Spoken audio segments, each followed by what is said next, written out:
Boa noite a todos, sejamos todos bem-vindos, que a paz de Jesus envolva a nossa reunião desta noite e para dar início, nós vamos pedir à jovem Tamires Nolasco para fazer a leitura da página de harmonização de nosso ambiente. Livro da Esperança, pelo Espírito Emmanuel, psicografia Francisco Cândido Xavier. Concessões. Dá a quem te pedir e não te desvieis daquele que quiser que lhe emprestes. Jesus. Mateus, capítulo 6, versículo 42. Não podendo amar a Deus sem praticar a caridade para com o próximo, todos os deveres do próximo, todos os deveres do homem se resumem nesta máxima: fora da caridade não há salvação. Capítulo 15, item 42. Enquanto podes agir no corpo terrestre, medita de quando em quando naqueles que largaram, sob regime de compulsória, os talentos que o mundo lhes confiou. Para isso, não é necessário recorrer ao arquivo dos milênios e nem consultar a pompa dos museus. Alinha na memória os que viste a partir nos últimos 20 anos. Líderes do povo que detinham o poder de influenciar a multidão, abandonaram o leme das ideias que governavam impelidos de chofre a varar a névoa do túmulo, delegações de competência para resolver as necessidades do próximo. Viram-se, de momento para outro, privados das propriedades que ajuntaram, coagidos a entregá-las ao árbitro dos descendentes. Missionários de diferentes climas religiosos que mantinham a possibilidade de consolar e instruir, desceram precipitadamente das galerias de autoridade em que traçavam princípios para as estradas alheias. Criadores do pensamento, que sustinham a prerrogativa de impressionar pessoas através do verbo falado ou escrito, tiveram de súbito a palavra caçada pela desencarnação ou pela afasia, muitas vezes no exato momento em que a mais desejavam comandar a oratória ou o cérebro lúcido. Pensa neles os beneficiários das concessões divinas que te procederam na morte e faze hoje algo melhor que ontem, nos domínios do bem, para que o bem te favoreça. Não apenas os dons da inteligência, mas também o corpo físico, as vantagens diversas, os patrimônios afetivos e até mesmo as dores que te povoam as horas. São recursos que te aproprias na terra, com permissão do Senhor, para investi-los na construção da própria felicidade. As leis que vigem no plano físico são fundamentalmente as mesmas que orientam as criaturas no plano espiritual. O empréstimo fala sempre da generosidade do credor que o concede, mas revela igualmente na contabilidade da vida o bem ou o mal que se faz com ele. Obrigada, Tamires, pela leitura de nossa página. Então, com os nossos pensamentos harmonizados, vamos elevar o nosso pensamento ao nosso doce mestre para fazer a nossa prece. Jesus, amigo querido, dando início a mais uma reunião de tratamento espiritual em nossa casa, te convidamos para estar conosco através dos bons espíritos que virão em nosso auxílio e também através da equipe espiritual que dirige esta tarefa, a fim de que assim, amparados pelo teu amor, possamos sustentar o pensamento no bem, alcançando o entendimento necessário das leis que regem a vida, em benefício de nossa saúde moral e também da saúde física. Pedimos que envolva toda a equipe de trabalhadores desta noite, nos possibilitando cumprir com a parte que cabe a cada um de nós nesta tarefa de amor. E assim, certos de que o amparo se faz presente, pedimos a tua permissão para darmos por iniciada a reunião, dizendo graças a Deus e graças a ti, Jesus. Que assim seja. Vamos convidar então a nossa irmã Vânia Hungria, que trará os esclarecimentos necessários em torno do tema a caridade material e a caridade moral. Esse tema está contido em O Evangelho segundo o Espiritismo, capítulo 13, item 9. Com a palavra, nossa irmã Vânia. Boa noite a todos, que a paz do Mestre Jesus esteja com cada um de nós. Nosso estudo de hoje é a caridade material e a caridade moral e tem como base o Evangelho segundo o Espiritismo em seu capítulo 13, item 9. E nosso texto começa assim: amemo-nos uns aos outros e façamos a outrem o que quereríamos que nos fosse feito. Toda religião, toda moral se encontram encerradas nestes dois preceitos. Se fossem seguidos nesse mundo, seríeis todos perfeitos, nada mais de ódio, de divergência. Direi mais ainda, nada mais de pobreza, porque do supérfluo, da mesa de cada rico, muitos pobres se alimentariam, e não veríeis mais, nos sombrios bairros que habitei, durante a minha última encarnação, pobres mulheres arrastando consigo miseráveis crianças necessitadas de tudo. Quem escreve a nossa mensagem de hoje é a irmã Rosália. Isso foi em Paris, em 1860, há exatos 162 anos. E lendo esse texto, eu percebi que nós, como um todo, ainda não compreendemos de maneira que ele faça parte da nossa vida. Nós ainda não internalizamos essa mensagem. Tanto é que a mesma situação descrita aqui pela irmã Rosália, de miséria de uns e desperdício de outros, ainda é parte da nossa vida, de forma tão banal que nós às vezes nem nos damos conta, nós nem sempre enxergamos a miséria que nos cerca.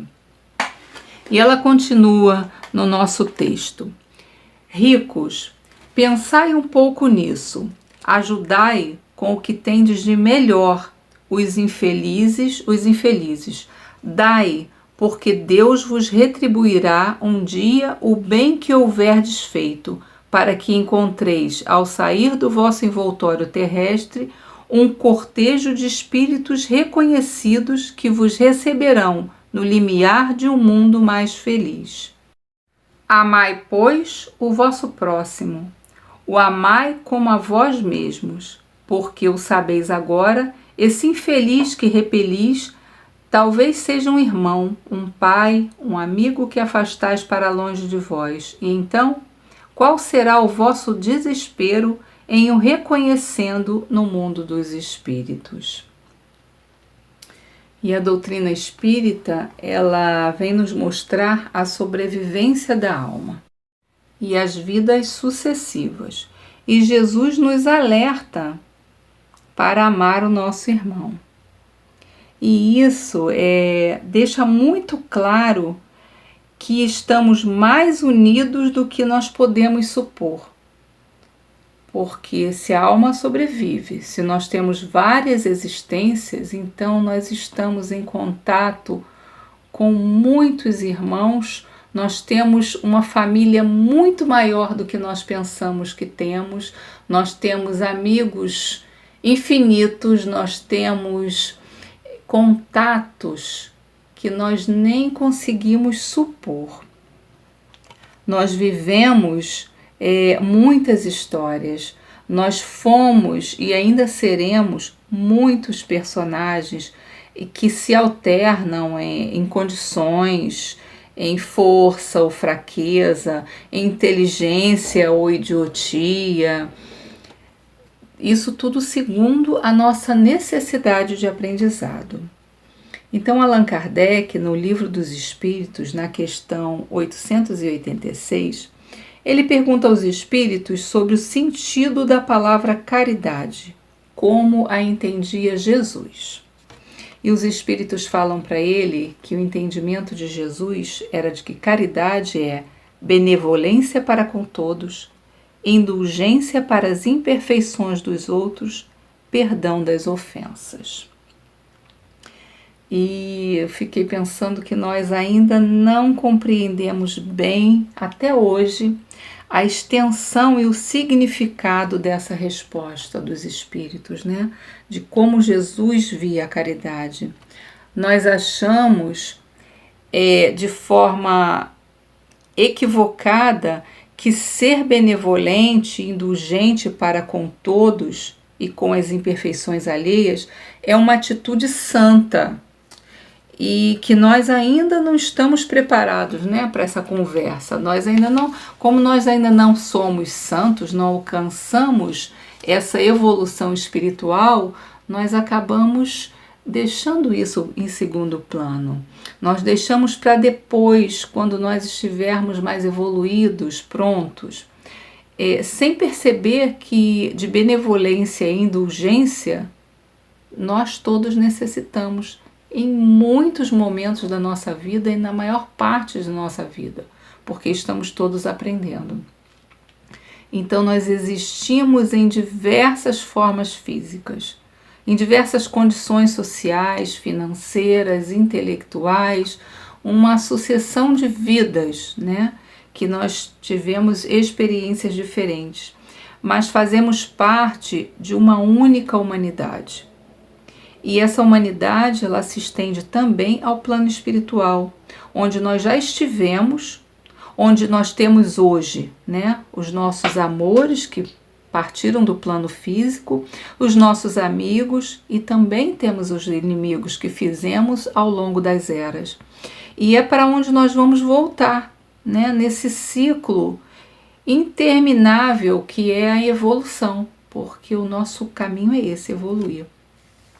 Então, quando, diante de tudo isso que vivemos, nos é proposto o perdão das ofensas, aí fica muito difícil para nós, né? Porque para nós ainda é muito complicado perdoar as ofensas. É como se fosse uma proposta de dar ao outro o direito assim irrestrito de bagunçar a nossa vida, enquanto nós assistimos isso sorrindo, né? Aí ele vai fazendo, a pessoa vai fazendo, vai nos desagradando e nós vamos perdoando, e o outro vai fazendo e nós vamos perdoando. Só que a mensagem de Jesus não é essa, né? A mensagem de Jesus é muito sábia e é grandiosa, e eu acho que é por isso que nós não entendemos, né?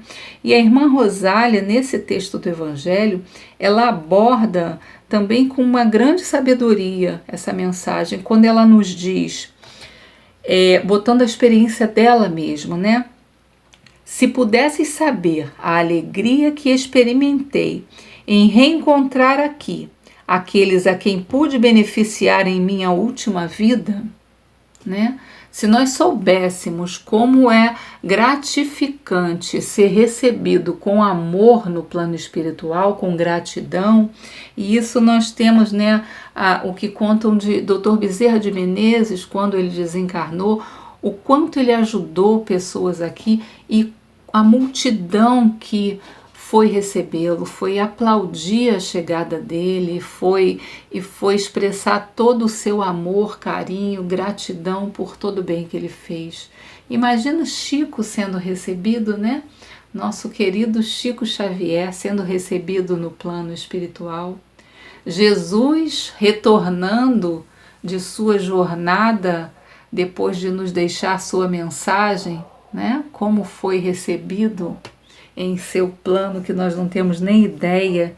André Luiz, quando ele cai de novo e ele vai ver a família e ele retorna ao umbral e ele tem todo aquele processo, mas quando ele consegue se afinar com a família da terra, que ele consegue compreender que a existência dele já não é mais ali, é um outro momento e que ele retorna ao nosso lar, como é que ele é recebido pelos amigos? Com um abraço, com sorrisos, a felicidade, né, com que ele é recebido. E é isso que ela vem nos dizendo aqui, né? A irmã Rosália vem nos dizendo isso. Como é bom fazer o bem. E quantas oportunidades nós temos todos os dias de arar a terra dos nossos caminhos, né? De fazer melhor, de jogar boas sementes. Quantas oportunidades nós temos.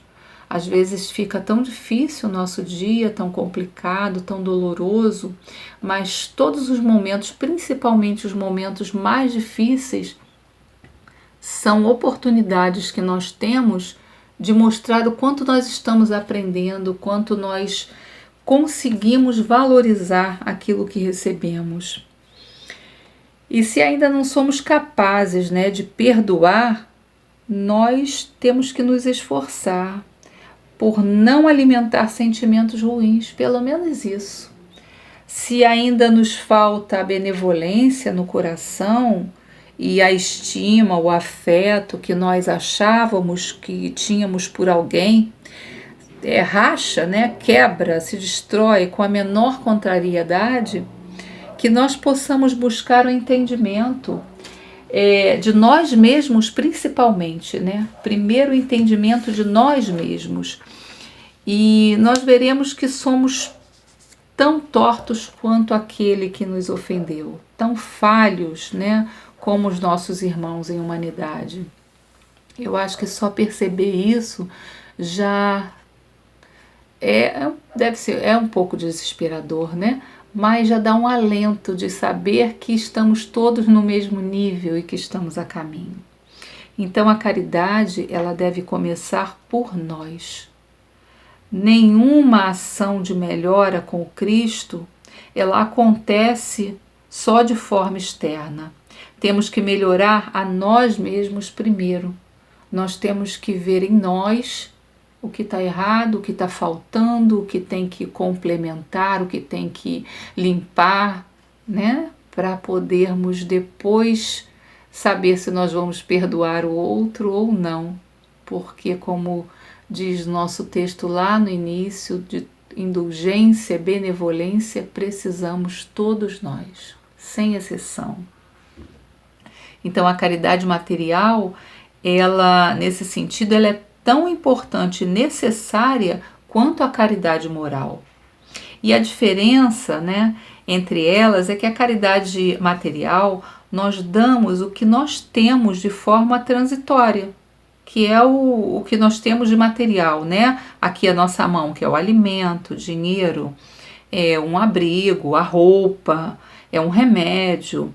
E a caridade moral, ela é o que damos do que nós possuímos, é o que nós possuímos de nós, dentro de nós, que é o respeito, a boa vontade, o amor, o sorriso, é o apoio, é uma prece pelo outro, é o desejo sincero de que o outro esteja bem. Isso é a caridade moral.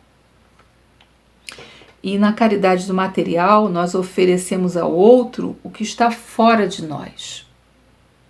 E na moral, nós oferecemos quem nós somos. Isso também é muito importante, né? Nós nos melhorarmos, nós nos enxergarmos, começarmos por nós a caridade, melhorando a nós mesmos, para que nós possamos nos doar. E o ideal é que consigamos unir essas duas formas de caridade, tanto a material quanto a moral. É dar ao outro o que é de sua necessidade, né? Mas com o respeito e o amor suficientes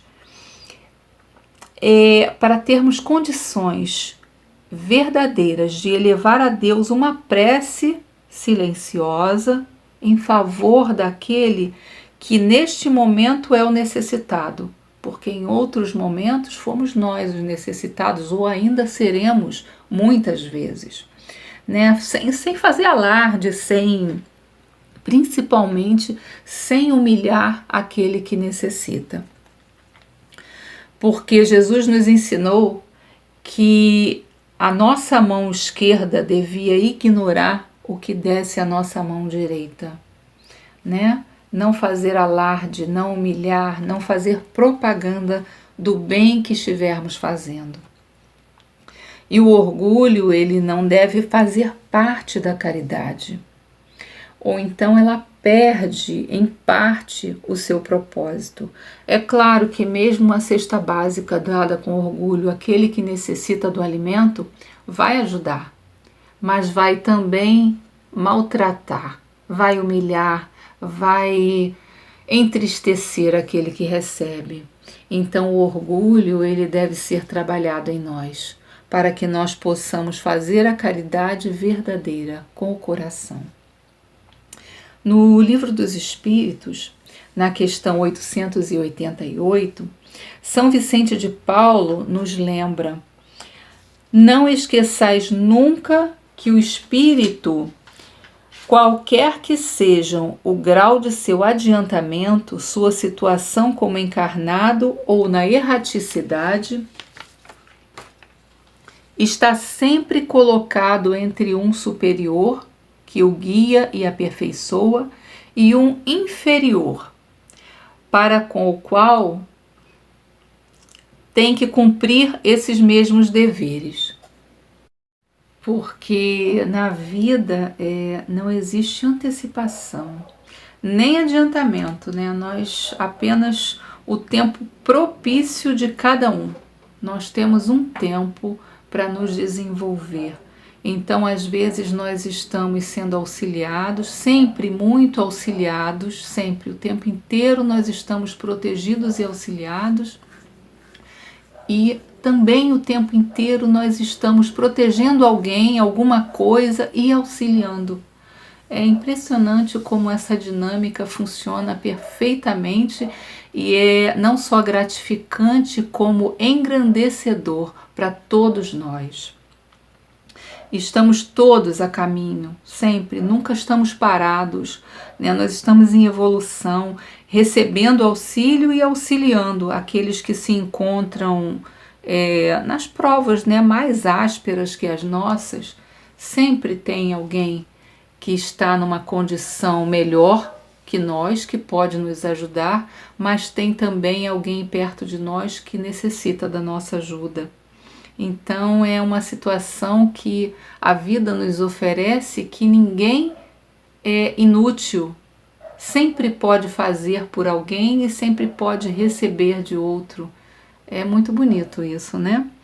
E a irmã Rosália nos fala da dificuldade de pôr em prática a caridade moral, porque custa de nós, né? É diferente da caridade material.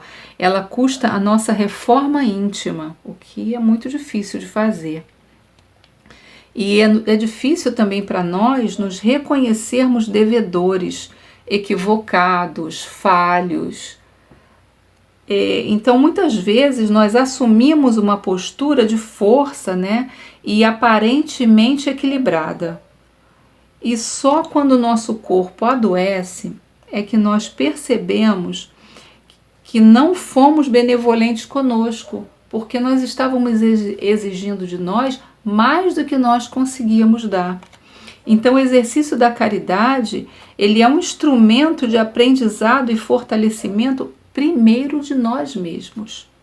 De nós mesmos. Jesus nos disse para amarmos os nossos inimigos, né? Ou seja, para nós revermos os nossos conceitos, para nós tentarmos desenvolver em nós mesmos a compreensão de que nós somos falhos, de que nós temos que aprender e que o outro também é. Então, se nós somos assim, exigir perfeição do outro, né, não ia dar certo. Mas Jesus não nos disse para conviver com os nossos inimigos, antes que nós estivéssemos prontos para um convívio tolerante e pacífico. E muitas vezes nós confundimos isso. Vivemos num verdadeiro tormento, achando que estamos sendo caridosos, que estamos fazendo a coisa certa. E adoecemos, não temos caridade conosco, não temos respeito por nossa própria vida. O corpo que nos foi dado como um presente, nosso corpo é uma dádiva. Nós somente conseguimos dar aquilo que nós possuímos, nós não conseguimos doar o que nós não temos, né? Então é preciso esse respeito. Como é que nós vamos dar amor antes de aprendermos a amar? Como é que nós vamos amar como Cristo amou se nós não conseguimos nem amar a nós mesmos? Nós temos que aprender isso, temos que exercitar. E é com os nossos semelhantes, errados como nós, tortos como nós, que nós vamos exercitar isso todos os dias. Muitas vezes não vão dar certo, mas vai chegar um momento em que nós vamos acertar. Então, saber olhar a realidade, né, e respeitar os limites, tanto os nossos limites como do outro, também é uma forma de caridade. Compreender que só sentimentos verdadeiros mantêm compromissos. Como diz uma música do Fábio Júnior, se for mentira, acaba. E nós nos enredamos em muitos sentimentos, em muitos relacionamentos que passam, né? Até que nós consigamos amadurecer e compreender isso. Eles passam e nós muitas vezes sofremos com isso, adoecemos porque não estamos sendo caridosos conosco. Nós somos uma obra, nós estamos em construção e tempo chegará em que nós estaremos prontos e só nesse momento, e não antes disso, nós saberemos amar tanto, mas tanto, que sequer encontraremos o que perdoar. Nós não vamos ter o que perdoar, porque nós não nos sentiremos ofendidos. Chico Xavier falava disso, né? Um espírito maravilhoso, um dia nós chegaremos lá. Mas por enquanto, né, nós ainda lutamos com o nosso desequilíbrio moral. Isso é normal, isso não é para nos deixar triste, isso é uma condição que nós ainda temos, mas que vai passar. Então Kardec, no Livro dos Espíritos, na questão 897, ele pergunta aos espíritos se merece reprovação o homem que faz o bem sem visar recompensa na terra, mas pensando numa situação melhor quando retornar ao plano espiritual. E os espíritos respondem que o bem deve ser feito caritativamente, com desinteresse, mas que os próprios espíritos nos ensinam a praticar o bem para nossa própria melhoria e evolução, e que aquele que o pratica sem intenção de benefício próprio já possui um certo grau de progresso. Por mais que possa parecer egoísmo fazer a caridade, desejando ainda se melhorar, né, e pensando em benefícios futuros, os espíritos finalizam essa pergunta de Kardec, que a resposta é bem extensa, eles finalizam dizendo: nenhum egoísmo, porém, há em querer o homem melhorar-se para se aproximar de Deus, pois é o fim para o qual devem todos tender. Então, mesmo que ainda não saibamos fazer a caridade, sermos bons, porque já somos assim, já sentimos, já vivenciamos isso, o treinamento é muito importante, faz parte do nosso aprendizado. Então, se nós hoje fazemos a caridade, fazemos o bem ao nosso próximo, pensando em nos melhorar no futuro, em sermos espíritos melhores, mesmo que isso seja feito por interesse da nossa melhora, é um interesse importante porque está impulsionando a nossa melhora espiritual, moral, como seres imortais que somos. Então é importante nos melhorarmos e nos aprimorarmos sempre. E no livro Os Mensageiros, André Luiz, no capítulo 33, André Luiz nos fala o seguinte: todo aquele que opere e coopere de espírito voltado para Deus poderá guardar sempre o melhor. Não é promessa de amizade, é lei. Então a lei de Deus, as leis de Deus são para todos nós, são imutáveis e são perfeitas. Então cada um de nós que tenha a intenção, a coragem, a vontade, a iniciativa de cooperar, de espírito voltado para Deus, fazer o bem, a autocura, né? A melhora de nós mesmos, não é uma promessa de amizade de Deus, mas é a lei, seremos felizes. Então, meus irmãos, aproveitemos todas as oportunidades. Mais um ano se inicia, muitas oportunidades virão, que nós tenhamos força, coragem, fé renovada para aproveitar cada uma delas, para fazer o melhor por nós e pelo mundo que nos cerca. Muita paz a todos.